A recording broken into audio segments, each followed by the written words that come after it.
सौरमंडल में पृथ्वी चैप्टर हमारा चल रहा है, जिसमें आज हम पढ़ रहे हैं सौरमंडल के बारे में। सौरमंडल में सबसे पहले हम पढ़ रहे हैं सूर्य के बारे में। ये सौरमंडल के केंद्र में स्थित होता है। ये बहुत बड़ा और अत्यधिक गर्म गैसों से बना होता है।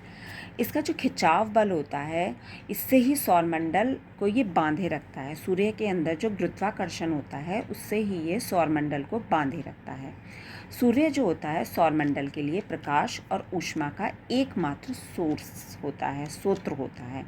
लेकिन हम इसकी अत्यधिक तेज ऊष्मा को महसूस नहीं करते हैं, क्योंकि सबसे नज़दीक का तारा होने के बाद भी ये हमसे इतनी दूरी पे होता है कि जितना ये गर्म वास्तव में है, उतना गर्म हमें नहीं दिखता, महसूस होता, क्योंकि ये हमसे पास होने के बाद भी हमसे लगभग पृथ्वी से मतलब लगभग 15 करोड़ किलोमीटर की दूरी पे स्थित है।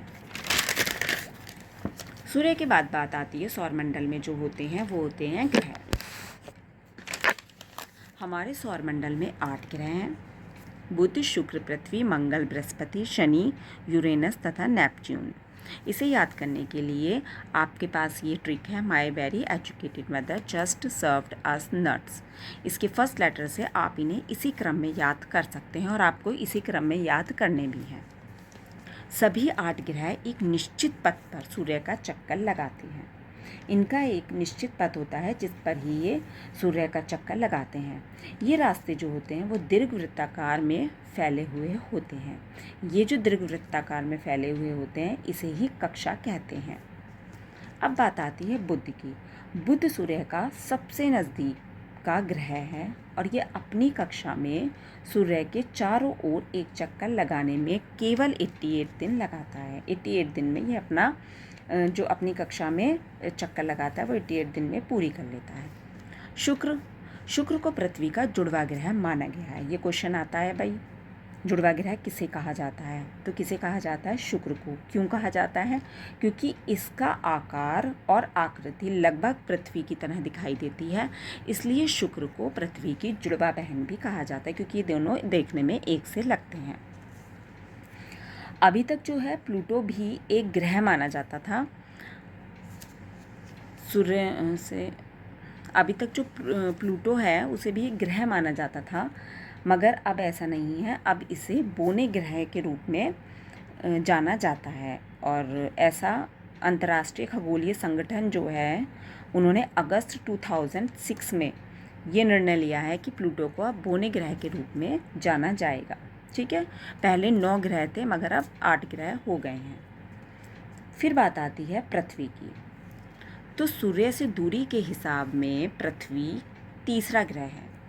सूर्य से जब हम दूरी के हिसाब में बात करते हैं तो सूर्य जो है वो तीसरा ग्रह है। इसे हम देखिए ऐसे याद करेंगे, हमारी आप लोगों की बुक में ये देखिए इस तरीके का एक चार्ट बना हुआ है, इसे आपको लर्न करना है।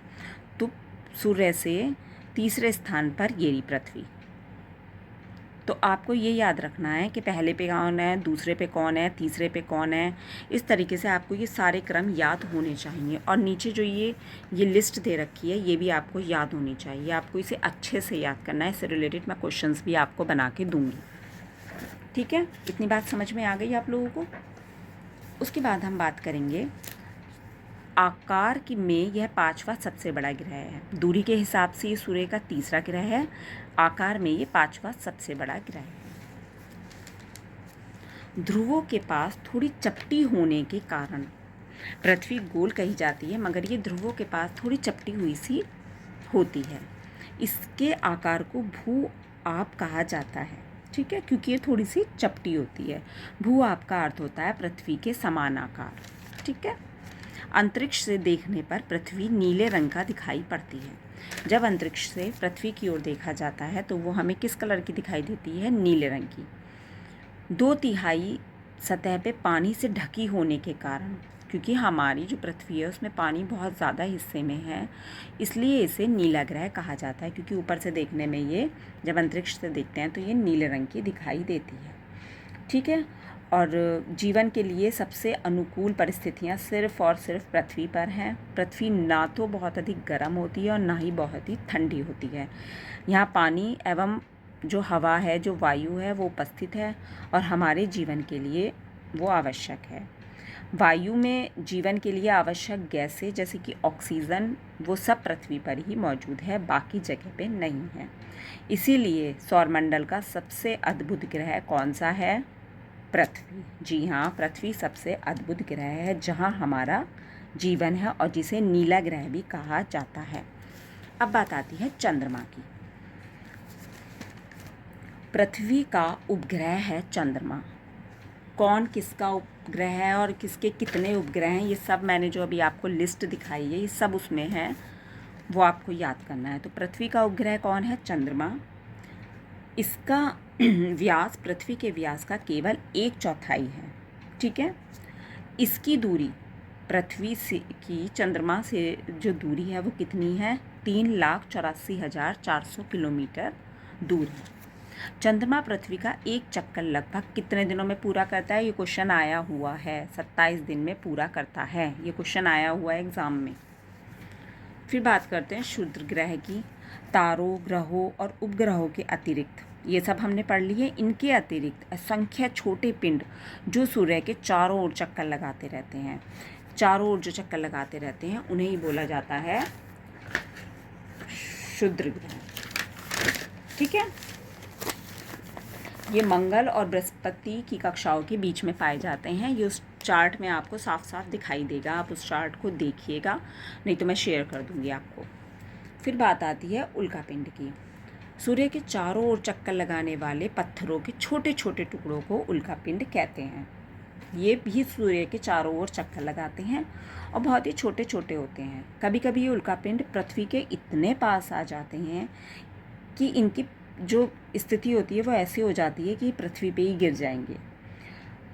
तो उस समय ये बहुत ही चमकदार प्रकाश के साथ हमें दिखाई देते हैं और कभी कभी तो ऐसा लगता है कि ये पृथ्वी पर गिर ही जाएंगे और गिर ही जाते हैं, और जिस जगह ये गिरते हैं वहाँ पे गड्ढे हो जाते हैं, ठीक है। उसके बाद बात आती है आकाशगंगा, जिसे मिल्की वे भी बोला जाता है। ये पट्टी सी दिखाई देती है हमें आकाश में। कई बार हम जब आसमान की तरफ देखते हैं तो वहाँ पे हमें सफ़ेद सफ़ेद सी बहुत लंबी सी एक लाइन सी दिखाई देती है, पट्टी सी दिखाई देती है, वही होती है मिल्की वे, आकाशगंगा जिसे बोला जाता है। तो सौरमंडल इस आकाशगंगा का ही भाग है। हमारा जो सौरमंडल है जिसकी हमने अभी तक पूरी पढ़ाई की है वो आकाशगंगा का ही एक भाग है। लाखों आकाशगंगाएं मिलकर ब्रह्मांड का निर्माण करती हैं। ब्रह्मांड की विशालता की कल्पना देखो करना तो बहुत ही कठिन है, और इसमें वैज्ञानिक साइंटिस्ट जो हैं वो लगे भी पड़े हैं। बहुत सारे रहस्य हैं इसके अंदर, उन्हें जानने के लिए काम हो रहा है, ठीक है।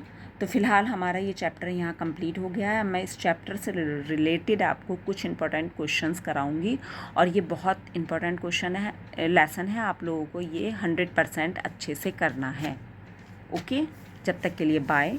मेरी वीडियो को लाइक और चैनल को सब्सक्राइब कर दीजिए। बाय।